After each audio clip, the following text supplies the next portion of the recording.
नमस्कार, मैं अर्चना त्रिपाठी शुक्ला हिंदी लर्नर्स के यूट्यूब चैनल पर आपका स्वागत करते हैं।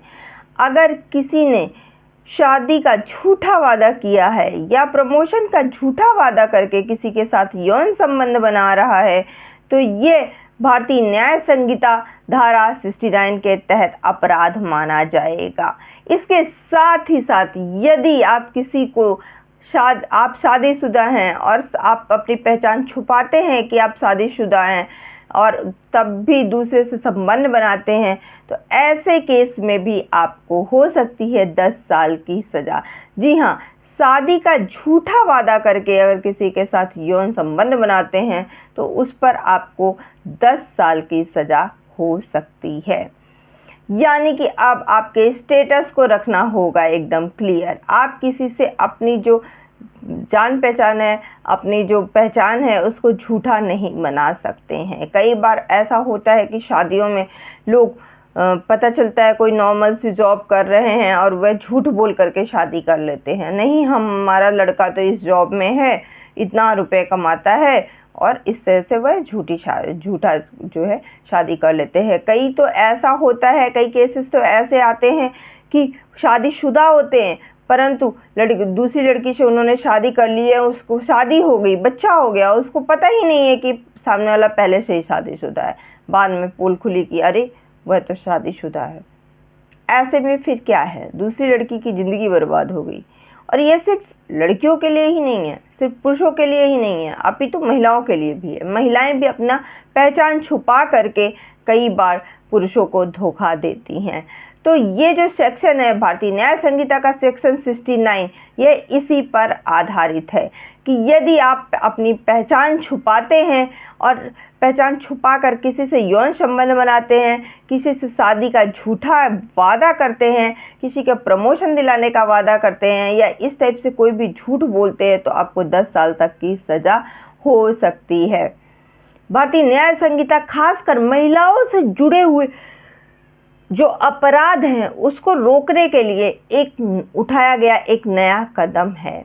क्योंकि अदालतों के सामने क्या होता था कि शादी का झूठा वादा करके यौन संबंध बनाने का मामला अक्सर आता रहता और अभी भी आता रहता है। तो इसमें क्या होता था कि लड़का और लड़की रिलेशनशिप में होते हैं, इस दौरान उनके बीच में फिजिकल रिलेशन भी बन जाता है और बाद में जब दोनों को किसी वजह से अगर संबंध विच्छेद होता है तो कोर्ट में शादी का झूठा वादा करके यौन संबंध बनाने का केस चल जाता है।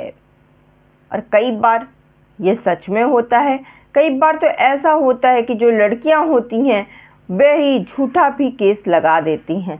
तो इन सब से बचने के लिए कोर्ट को ये जो है सेक्शन लाना पड़ा। क्योंकि क्या होता था कि कोर्ट को ऐसा लगता था कि लड़के ने सिर्फ शारीरिक संबंध बनाने के लिए ही शादी का झूठा वादा किया था। ऐसे में उसे सेक्शन 375 या फिर सेक्शन 90 के तहत जो है दंडनीय अपराध माना जाता था।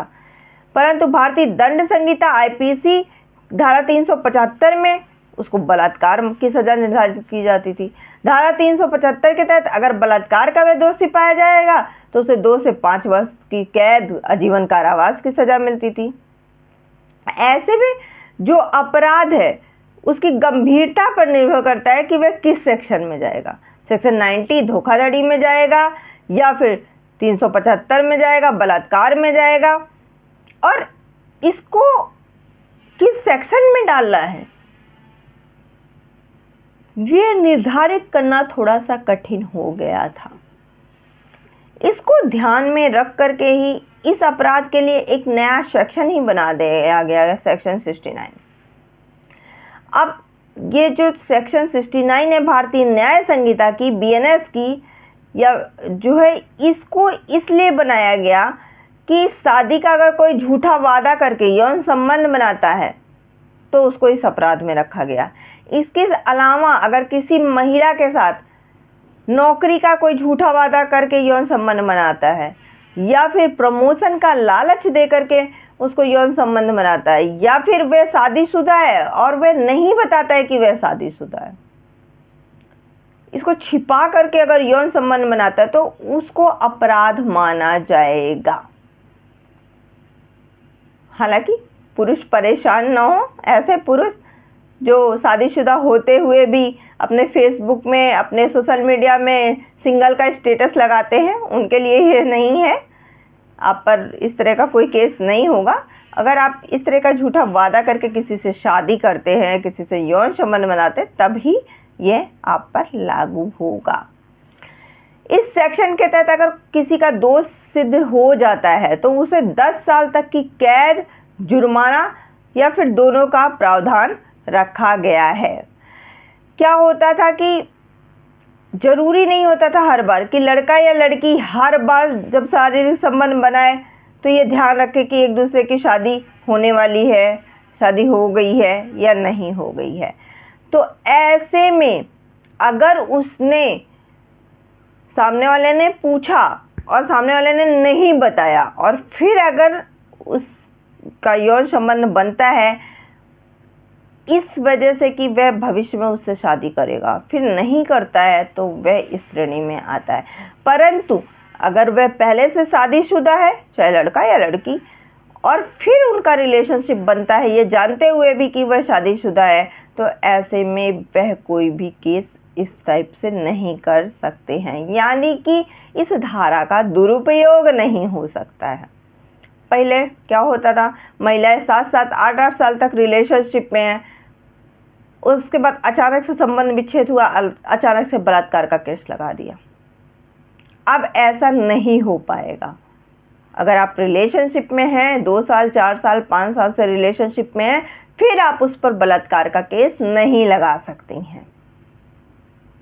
परंतु पुरुषों को भी ये ध्यान में रखना जरूरी है कि आपको अपनी पहचान छुपा के नहीं रखनी है। अगर आप मैरिड है तो आपको बताना पड़ेगा कि आप मैरिड हैं। आप धोखे से किसी के साथ यौन संबंध नहीं बना सकते हैं कि मैं अनमैरिड हूँ। कई आप देखते होंगे कितनी बार ये धोखाधड़ी सामने आती है कि सामने वाला शादीशुदा था परंतु उसने नहीं बताया। कई बार तो ऐसा होता है कि लड़की से दूसरी शादी भी हो जाती है, शादी के बाद पता चलता है अरे उसको तो पहले से शादीशुदा था। इवन मैंने तो ऐसे भी केस देखे जिसमें माँ बाप को भी नहीं पता है कि लड़के की पहले शादी हो चुकी है, दूसरी शादी करा दी। दूसरी शादी कराने के बाद में जब उस लड़की को बाद में पता चला कि वह शादीशुदा है और फिर माँ बाप को भी पता चला, ऐसे में क्या है, दोनों परिवार टूट रहा है। तो इसीलिए इन सब से बचाव के लिए यह सेक्शन लाया गया है। सुप्रीम कोर्ट के फैसले को आधार बना करके कई उच्च न्यायालयों ने ऐसे मामलों में जहां पर लड़कों को बलात्कारी मानने से इनकार कर दिया। अभी बीच में ही उड़ीसा हाई कोर्ट ने कहा था कि शादी के बहाने सेक्स या रेप, सेक्स को जो है वो रेप से जोड़ना गलत है।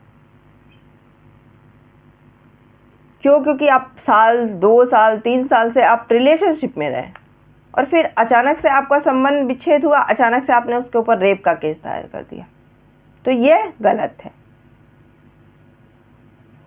तो केवल ये उनके लिए सजा है जो कि अपनी पहचान छुपा करके और फिर किसी दूसरे के साथ में वह यौन संबंध करते हैं, यौन संबंध स्थापित करते हैं या उसे धोखा देते हैं। वहाँ पर सेक्शन 69 लागू होता है और यदि दोष सिद्ध हो गया तो उसे 10 साल तक की सज़ा मिल सकती है। आज की वीडियो बस इतना ही। अगर आपको हमारी वीडियो पसंद आई होगी तो प्लीज़ हमारे चैनल को ज़्यादा से ज़्यादा शेयर कीजिएगा, लाइक कीजिएगा। जिन्होंने अभी तक चैनल को सब्सक्राइब नहीं किया है तो प्लीज़ आप चैनल को सब्सक्राइब कर लीजिएगा। धन्यवाद।